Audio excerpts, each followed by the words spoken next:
welcome back to my channel. If you're brand new, make sure to subscribe so you can watch more of this face. But in today's video, I'm going to be sharing my top 10 favorite albums of 2020. 2020 was a crappy year. I freaking hated it. I think most of you can agree that this year fucking sucked. But one of the great things that came out of this year was all the great quarantine albums. There was a lot of good music this year. There probably could have been a little bit more like really good music if we didn't deal with such a like shit year. But what came out this year was incredible. 2020 was a great year for the stay-at-home disco party, okay? So a lot of these albums got me through this year, dancing in my room. I bought lights. I have like two like I have a laser, and I also have a machine, disco light machine. I don't even know what they're called, but I got them from eBay. I've shown it a few times on Instagram. So yeah, 2020 was an interesting year. So shall I get started? Let's get started with my number 10 pick, Haim. They came out with their newest album, Women in Music Part 3. A lot of these records that I will be talking about, I actually own physically. That's how you know I really enjoyed a record, when I actually go out and like, well, not go out, when I actually like buy it, okay? But yeah, this was such a good record. I was not a huge fan of their second album. I found it to be kind of like a snooze fest, with the exception of a few songs. But this is just like, this encapsulates everything that I love about Haim. So it reminds me a lot of their first album, but with better like lyrics. It's just them all grown up, basically. It's very California, very LA. It just makes you feel like you're having a great summer, although you've been stuck at home the whole entire year. Yeah, this was amazing. I highly recommend it. If you weren't a fan of their second album, but you liked their first album, you'll really love this. I think I spoke about Empress of last year, but I feel like I have. But Empress of, she released a brand new album called I'm Your Empress Of. Sorry if I'm looking down, I have my list, okay? But yeah, this is such a great album. I do prefer her last record over this one, but this is just so well produced, a little more dancey. But yeah, it's really good. I love the cover as well. All of the dresses and clothing that she wears, especially when she's performing live. I think I mentioned this before. I feel I'm getting like deja vu, but everything that she wears is sewn by her mom, which I find incredible. But she is I believe she's from a Guatemalan American singer. I know she's like from Central America. So this album does not have any songs in Spanish, unfortunately. That's one of the things that I enjoyed about her last record, that she had a few songs that were bilingual, which is not very common, especially in like the indie pop, indie dance pop scene. I wish she would have done a little bit more of that in this album, but she gave me something different. It's still a fun record, still produced super well, and she's like she is so freaking talented. She writes her lyrics, produces the album. It's incredible what she can do. So if you haven't listened to this album, if you haven't heard of Empress Of, check her out. You won't regret it. This is the only album that I don't physically own. I don't know why. I need to get it. But Rina Sawayama came out with her full-length LP this year. I had been waiting and waiting and waiting for her to release an album, and she finally did. And Sawayama is freaking amazing. It's this pop new metal mix. It's so interesting and cool and fresh, but still nostalgic at the same time. And I love her voice. Her voice reminds me of like early 2000s soulful pop, especially with her EPs that came out a few years ago. Her voice reminded me a lot of, and this is, if you know who this artist, like, we probably, you probably would have been like my best friend. But Samantha Mumba, do you remember her? Hopefully you do. But her voice reminds me of Samantha Mumba's voice, but better, a little more elevated. But yeah, Sawayama, amazing. And she got, you know, each year when the Grammys get announced, like the nominees, I know I'm gonna be in for disappointment. It's a known fact with the Grammys. Sometimes they get it right, but most of the times they always have huge snubs. It is what it is, basically. But Rina not getting nominated pisses me off a little more than usual, because she should have been in the best new artist category easily, without a doubt, but she wasn't, and she was snubbed from the Brits as well. So yeah, she's too cool for that. But do me a favor, go listen to her. She's amazing, and she is such a cool person. I love following her on Twitter and on Instagram. But Sawayama, man, she got snubbed hardcore. It's such a great album. It would have been higher on my list, but I have some other albums that I listened to a little bit more than this one, but it was amazing. Highly recommend. This is the only album that is not a full-length LP, but I will make an exception for Christine and the Queens. This is the Vita nuova, and it came out, I think, right before quarantine, with a whole, like, all the songs have a music video. It's amazing. It's very baroque, extravagant. It's just, it's a work of art. It's so entertaining. But yeah, I love Christine and the Queen. She's one of my favorite performers. I got to see her last year when I went to Corona Capital, Guadalajara, at the music festival, and she just like blew my mind. She can dance, she can sing, she's so soulful. I just love Christine and the Queen so much. But yeah, this album, as the title suggests, there's a few songs in Italian, there's some French. It's just, it's such a good album. And there's a song featuring Caroline Polachek, who used to be in the band Chairlift, and now has her, you know, she released one of my favorite albums of last year, but yeah, she's featured in this EP. It's so great. It's so great. Soulful pop, kind of like has a little bit of a retro vibe to it. Again, like I said, I don't know. I just suck at explaining. I just like what I like, and this I loved. It's no secret that Tennis is one of my favorite bands. And I feel like first of all, they're such an underrated band. I feel like more people should be talking about Tennis. Like, dude, first of all, they're one of the coolest looking couple ever. They're just amazing. I want to be friends with both of them. I love Patrick's bowl cut, and her hair. She's my curly headed queen, especially since St. Vincent doesn't rock her curls anymore. She took her spot. Sorry. So sorry, Annie Clark. But yeah, this is their brand new album, Swimmer, and it's, I love all their discography so much. This is probably my second favorite Tennis album now. It's just that good. It's much better produced than their last few records, and that's saying something because their last record that came out 2 years ago, was it 2 years ago or last year? I forgot. But their last record was beautifully produced. This is even better. It's just so polished. I got to see their Live in the Void quarantine streaming concert. What are you gonna call those things? Yeah, I saw their concert stream a few months ago. They had a recent one, but I wasn't able to see that.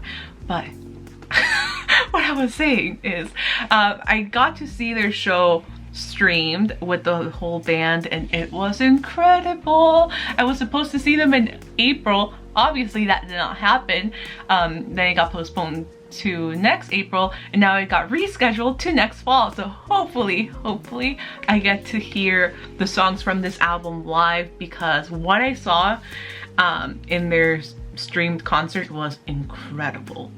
Like, my favorite song, I should have probably been mentioning favorite songs. I'm sorry. I'll put it in the over here for the last few records, but my favorite song from this album is, sorry, Need Your Love. Oh, I love that song. Matrimony is also good. How to Forgive. I just love this whole fucking album, okay? It's amazing. And I love them. By the way, if you were expecting me to talk about the Killers, I know they released an album. I know they're my favorite band, but I did not like their album. It was just... It's so complicated being a Killers fan, I swear. It's not that they release is like crap. It's not shitty, but I feel like I have way too high of an expectation for them. Like, I know they're capable of doing so much better, but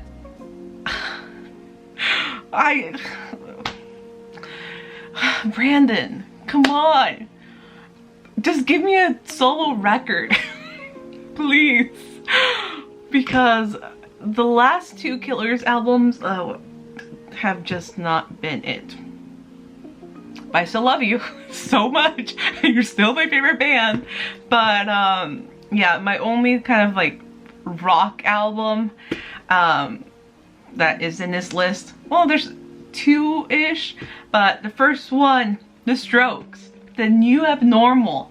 This was exactly what I was looking for in a Strokes record. And I mean, this is just the quarantine album in my opinion. Even like the title alone is like, it's the new abnormal. Seriously, how did they know? How did you know, Julian? How did you know? But yeah, this record was amazing. It was so good. This is what I wanted from the Strokes, and I wanted to see them live so bad. Yeah, I have to wait, but it's incredible, great rock album. It reminds me a lot of their old stuff, but it's produced by Rick Rubin, so it is good in my opinion. My favorite song from this is Ode to the Mets. Love it so much. But the whole album is amazing. I love the cover as well. Basquiat. Don't quote me on this, I'm not an art major, but yeah, it's really good. Good shit. This is what I wish the Killers would have done. Just go back to your roots a little bit. But they didn't. But Julian and the boys did it, and yeah. P.S. my favorite Strokes member is Albert. He's my fave. Love him to pieces. Talking about another rock-ish album, Tame Impala. I saw Tame Impala literally days before everything went to like shit and everything had to be closed down. It was my last great like memory of 2020, like memory of going out and doing something instead of being at home. That concert, first of all, it was their first show of their tour in San Diego, which, I mean, now I feel completely honored by. So it was their first time playing the songs from the Slow Rush to an audience, to a big audience, and they sounded amazing. I went to the show with my friend Renee. We were just like just mesmerized by everything going on stage. There were lights, there were this like ring thing that would go up and down, and a huge screen. Every single song had its own thing going on, and you had the Australian Jesus, Kevin Parker, right there. So it was amazing. It was beautiful. This album is just a beautiful album. I listened to this so damn much this year, not only on Spotify, but also I I think this was my most played record this year. I love it. And I love I love taking out my lights, both the little like disco lights as well as the lasers, and I just I have my own Tame Impala show in my room. Like, it's incredible. But yeah, this album, amazing. I know some people were not the biggest fans, but I feel like seeing and hearing these songs live helped me appreciate them even more. I love the album, but man, it was just an experience. I wasn't even high that day. I wasn't even drunk, but just like I was so elated and so just in awe of everything that I felt like I was in a different world. That's the power of good music and Kevin Parker. So my favorite song from this album is Lost in Yesterday. Love that song. I also do really love I love, first of all, Borderline. There's like a billion, there's so many versions of Borderline. I love the original one. I do like this one too. One More Year. Dang, it's a good album. It's not good, it's great. Love it. And if you're wondering what I know there was a few different versions of this album. I got the forest green version. I like green. This is a cool color. Now we're getting to the best of the best, in my opinion, okay? So if you follow me on Instagram, on Twitter, it's no secret that I was just like, I mean, I mentioned it at the beginning of the video. 2020, I had a stay-at-home disco party. There was just a lot of good dance pop music. A lot of it was influenced by, you know, like 80s synths, all of that, which I freaking love. I mean, I was born in 89, literally the last few days of 89, but I grew up listening to a lot of 80s music. It's just what I like. I wish I would have lived through the 80s, but I didn't. But thankfully, I mean, my dad's a huge music fan, so yeah, all of that stuff I love. And these three albums are definitely 70s, late 70s, early 80s inspired, disco inspired. They're very dance, they're very catchy, and man, it feels so great to have my top three be women. 2019 was definitely very male dominated, at least in like my music world. I don't even know what I'm saying, but this year definitely there was a lot of girl power. So let's start with Jessie Ware. What's Your Pleasure? I wasn't even expecting to even listen to this album, but I saw it on Spotify. I was just like, you know what, let me check it out. I've been a fan of Jessie Ware, but not a huge fan enough to like know that she was even releasing a record, but I saw this, decided to check it out. And I was just so blown away from like my first listen. And it's rare for me, especially if I'm streaming an album, it's rare for me to listen through each and every single song and enjoy every single song. Usually I do a lot of skipping, or like I'll fast forward, or you know, I'll try to make it quicker. But I listened to the whole entire thing, then I re-listened to that, and I just kept going back and listening to the whole album, and that's a good indication that maybe I should buy it physically.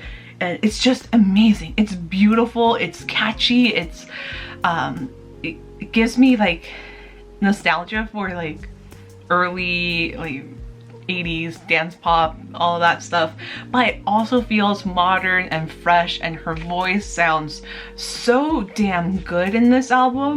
This album just took me by surprise. I was not expecting to love it as much as I do, and it was by far the biggest surprise of 2020. It's amazing. It's amazing.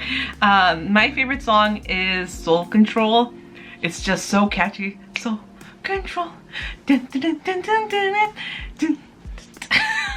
That's what it makes me want to do. I would sing more, but first of all, I'm horrible with lyrics. Like I have to be listening to the song to sing along.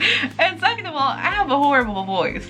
But it's just this is one of those records that you just kind of like find yourself getting into it. Even while I'm at work, I would be like, you know, kind of going like this.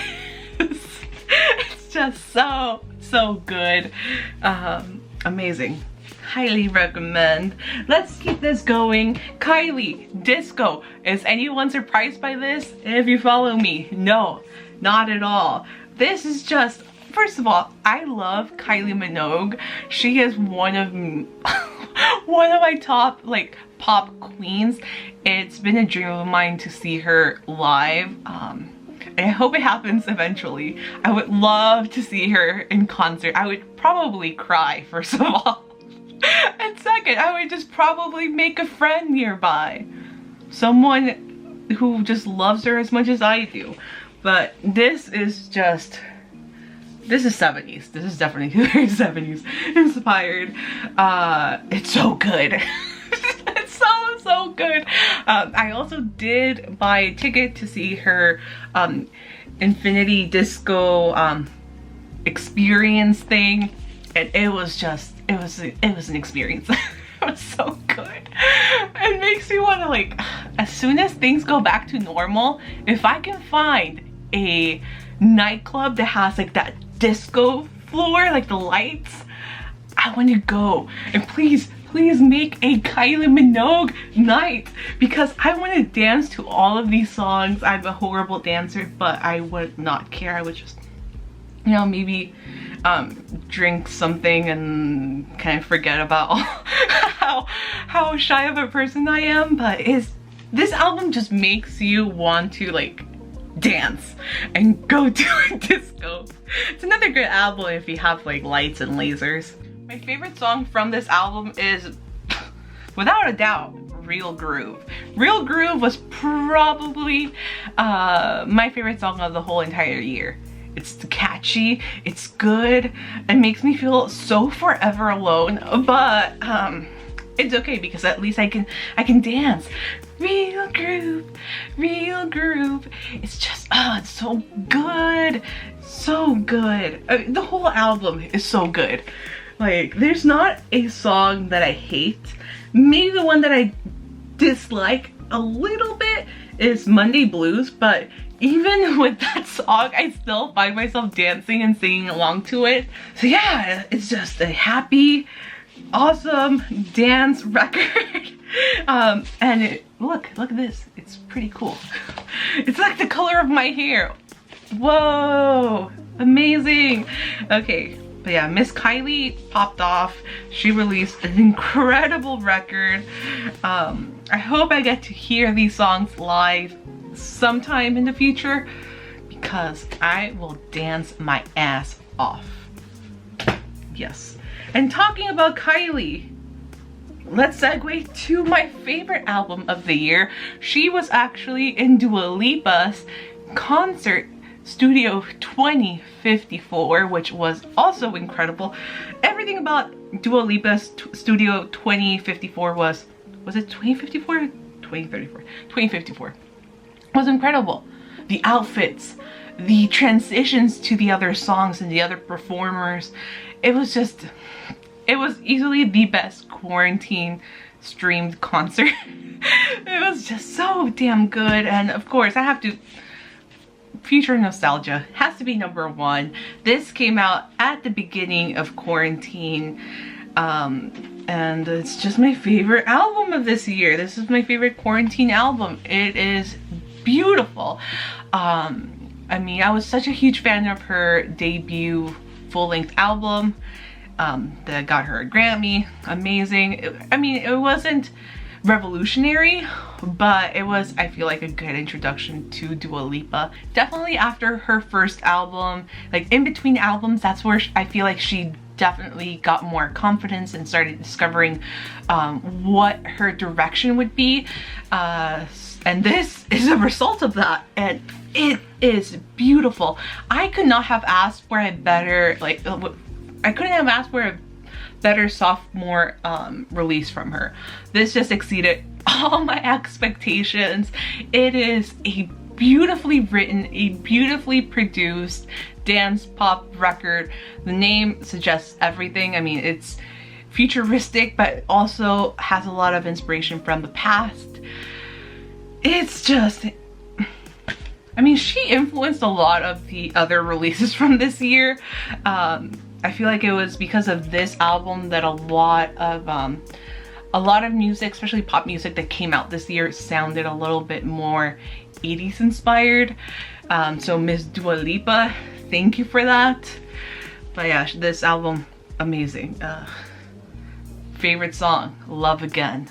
Love Again's a great song. She released like a stripped down version for NPR.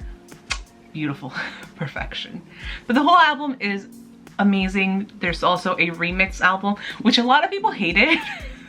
But I loved, just because although I was a kid in the 90s, I mean, I listened to so much music and I would watch MTV, VH1, MTV Mexico. So I knew what was going on. Like, I knew about that dance kind of raver scene based on what I would see on TV. And the remix album reminds me a lot of 90s like club music. Some of it is like house inspired as well, which I love. There's also, was it Love Again? That's mixed with Cosmic Girl by Jamiroquai. One of the songs is, and it's beautiful. It's so fun. That's like another, I mean, I would still dance to this, but the remix album is a really good dance. Like, you just want to go to a club and dance. I feel like most of you have heard this album by now. If you haven't, how dare you? It's amazing. I can't say enough great things about it. I love Dua. She's great live. She has an amazing voice live. So if you do ever get the chance to see her live, highly recommend. Actually, there is a version of New Rules in her deluxe version of, not this album, but her debut album, that was recorded at the show in San Diego, and I was there. So one of those screams is my scream, okay? So yeah, that makes me feel better. Like, yeah, somebody recorded my screams and put it on a not even CD. Oh my god, I'm aging myself. Put it on a song. Yeah, one of those screams is my scream. I went to that show and I had so much fun. So I think that's it. Bowie's behind me. He's just like, what are you doing? And then this is a gift from my mom. She tried to get me like a replica of Bernie, but she didn't pay attention to the size of that little replica, and we got big Bernie. So yeah, he's just there with Bowie, and then you'll get to meet this derp soon. She's sleeping. So yeah, that's it for this video. Please let me know what your favorite albums were this year. I know mine was very pop heavy this year. So if you listen to other things other than pop, let me know in the comments below. Make sure to subscribe to keep up with my videos. I have a ton of ideas for 2021. I can't wait to share them with you. I will be like reintroducing myself and kind of talking about the direction of this channel very soon. But yeah, I hope you guys enjoyed this. Please let me know if you did in the comments below. Click the like button and I will see you guys very, very soon in my next video. Happy New Year. Yeah, hopefully 2021 brings even better music. I mean, that's all I can hope for. And then to Corona. That would be nice as well. All right, bye.